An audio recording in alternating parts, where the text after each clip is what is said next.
When my daughter got married, I hid that I inherited $1 million estate from my late wife. It wasn't greed. At least I told myself that.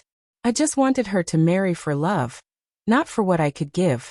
After Emma died, I became quieter, more withdrawn. Her passing fractured me. She had been the balance to my intensity, the softness in our home. She made our lives full. When she left, I was left not only with grief but with something I never expected. A sprawling estate she'd inherited secretly from her estranged uncle. Over $1 million in assets, nestled in rural Vermont. My daughter Lila didn't need to know. Not yet. She was building her life with Noah, her high school sweetheart. They were young, idealistic, and struggling like we all did at that age. I watched them furnish their tiny apartment with mismatched thrift store chairs and laugh over ramen noodles. They were happy. I didn't want money to dilute that. But secrets are rarely kind in silence. The first crack came 2 months after their wedding. Noah came by the house alone. He said he needed help with taxes, something about a side hustle he hadn't told Lila about. I offered him coffee and we sat at the dining table, where I used to help Lila with her math homework. That's when I saw it. A flicker. A hesitation. His phone lit up, and he flipped it over too fast. He asked strange questions about long-term financial planning and family trusts. My guard went up. Still, I brushed it off as a young man trying to figure out how to be a husband. But the visits continued. First weekly, then every few days. Always when Lila was at work. Always full of small talk laced with oddly pointed questions. I started to feel like prey. Then, one evening, after a dinner with them both, Lila went upstairs to find an old photo album. Noah and I were alone, finishing our wine. He leaned back. "You ever think of selling the Vermont place?" he asked casually. I didn't respond. "Lila doesn't know about it, right?" he added. Too directly. Too confident. My hand tightened on the glass. "How do you?" "I saw the letter from the estate lawyer. The one on your desk last month," he said. "Didn't mean to snoop. Just figured we're family now." There was a pause. He smiled, too easy. "I'd never tell her," he continued.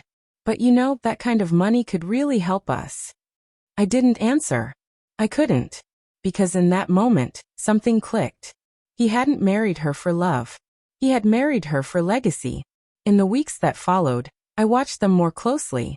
She remained joyful, unaware. He grew more controlling.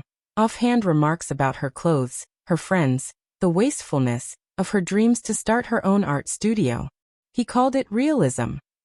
I saw it for what it was, erosion. Then came the final blow. A friend of mine, David, who worked at a law firm, called to say he'd seen Noah having lunch downtown. With a woman. Not Lila. Could be innocent, he said. But it didn't look it. I followed up myself. Hired someone. It didn't take long. Hotel receipts. Photos. A blonde, early 30s, worked in real estate. They met twice a week. One time, the investigator said, they kissed in Noah's car just a few blocks from Lila's office. I thought about confronting her. Telling her everything. But I hesitated. She looked so happy when she visited. She just framed a photo of their honeymoon. I didn't want to be the one to shatter that illusion. So I confronted him instead. I invited him for dinner. Just us. He came, smug and confident, like a man walking into a room he already owned. I poured us drinks. He sipped. "What's the occasion?" "I want to talk about Lila," I said. His expression didn't change. "I know about her." "The other woman." A beat passed. Then another. Still no denial. Just a slow, quiet smile. "I figured you might. And I know why you married Lila." He leaned forward. "You don't know anything." I stood up. Walked over to the mantel. Picked up the unopened letter from the lawyer. The one he'd seen. "You think you're clever," I said. "But you miscalculated. I'd burn this estate to the ground before I let you take a dime." His eyes narrowed.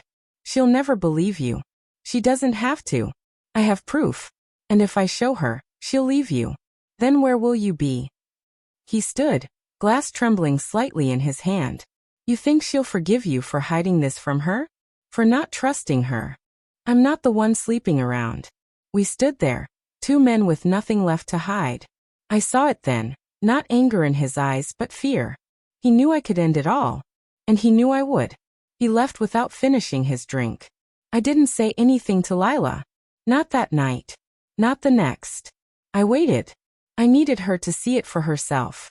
It took 3 weeks. She found the receipts. The texts. I watched her heart break in real time. She came to my house sobbing. Unable to say anything for the first 10 minutes. I didn't say I told you so. I just held her. Later, when she calmed down, I told her everything. About the estate. About Noah's visits. About my silence. She looked at me, tears running silently down her cheeks. Why didn't you tell me sooner? Because I thought I was protecting you, I said. But I should have trusted you with the truth. We sat in the quiet for a long time. She divorced him. Swiftly. No drawn-out fight. She moved in with me for a while and began rebuilding her life, on her terms this time. She opened that little art studio 6 months later. It's modest, but hers. And the estate? I signed it over to her in full. I may have hidden the money, but I won't hide behind mistakes anymore. Love should never be currency. And trust should never be inherited. It must be earned. Every single day.